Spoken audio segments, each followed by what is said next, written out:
we're working on a lapped zipper today. A lapped zipper is mainly used in dresses. Sometimes, rarely, you find them in pants, especially sort of old-fashioned pants, maybe from the 50s. You find lapped zippers.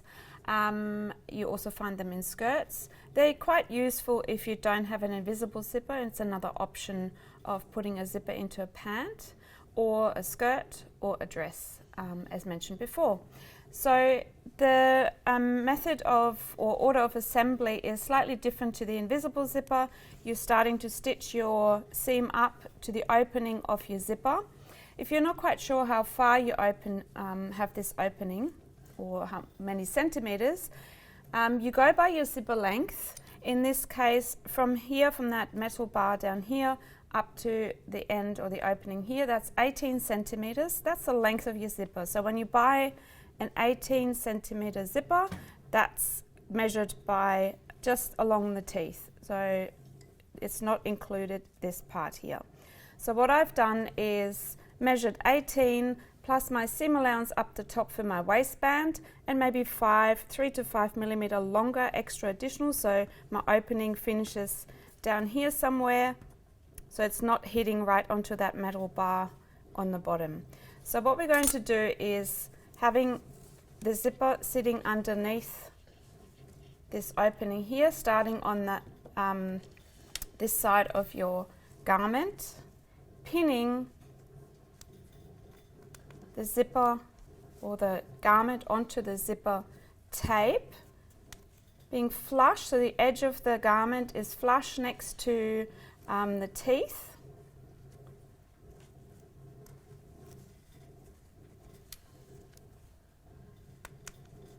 My pin's are a bit blunt. And as you can see, I've got a bit of a gap here, perfectly for going across later on. We will stitch across here, and so we won't hit that metal bar.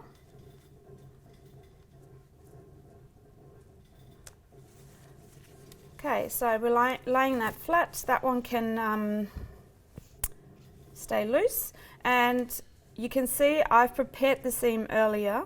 So it's important that you actually have, where the zipper opening is, you have some fusing tape again.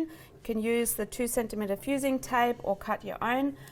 So it's just a bit stabilized around the zipper opening, and I've overlocked my edge before I put my zipper in. So we're going to stitch the zipper onto the garment, and I've changed the zipper foot, or changed the normal foot. This is the normal foot to the zipper foot with the opening to the left. And you can see that here, the opening or the dint here is to the left. So the needle goes right in the opening down here.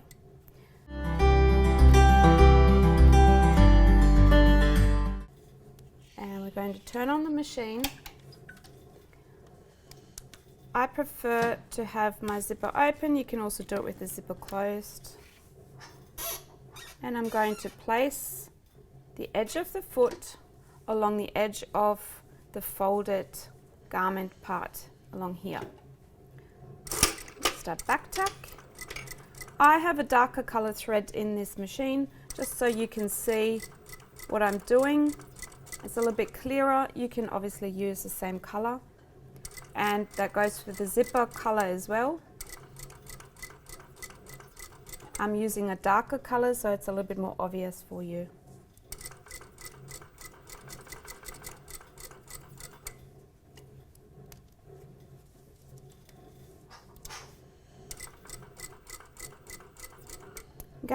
Coming down to that point, I leave the needle in, lift my foot, close the zipper, and I'm coming down to this point here, back tack, and cut my thread off. Then underneath, cut it off as well, and up the top. Always with zippers, very important that you cut your threads, because they can get caught in the teeth, and then you have a bit of a problem opening the teeth. So you can double check that you haven't caught the teeth, and that's working really nicely. So that side is stitched on, so it's really closely to the edge, and you can see it's slightly going on along just a millimetre or something like that from the teeth. And we're now going to fold this side, that loose side, that other side of the seam, over onto my stitching line. So I'm overlapping it slightly. I'm not sure if you can see that.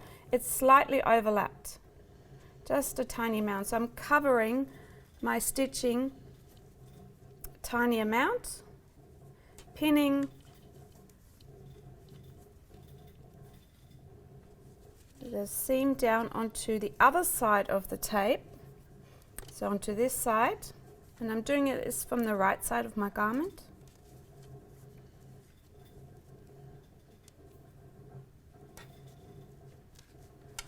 And up here you just want to make sure you can open this, so you want to make sure that this sits straight. If you have this closed and pin it, what might happen is that this pulls out a bit more or gets pushed to the other side, so make sure that's nice and straight.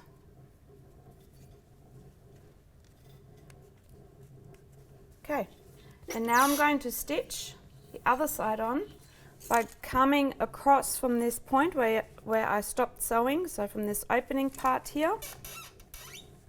So it's past that metal bar, back tack, stitch across at about 1 centimetre, because remember your seam allowance on this seam is 1.2, so you still want to catch the seam from this seam allowance on that side.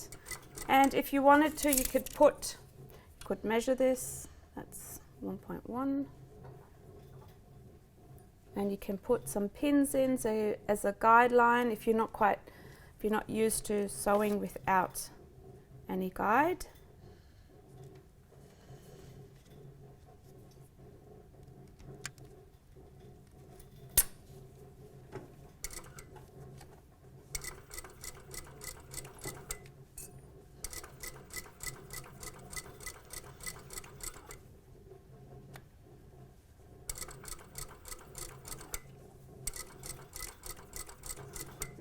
You can see I'm pulling the pin out before I stitch over.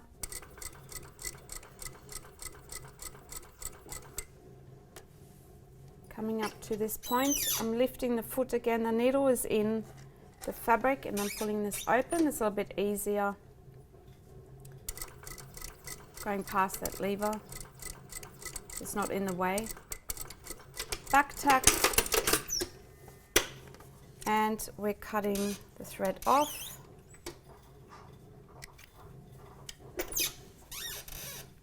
And underneath as well.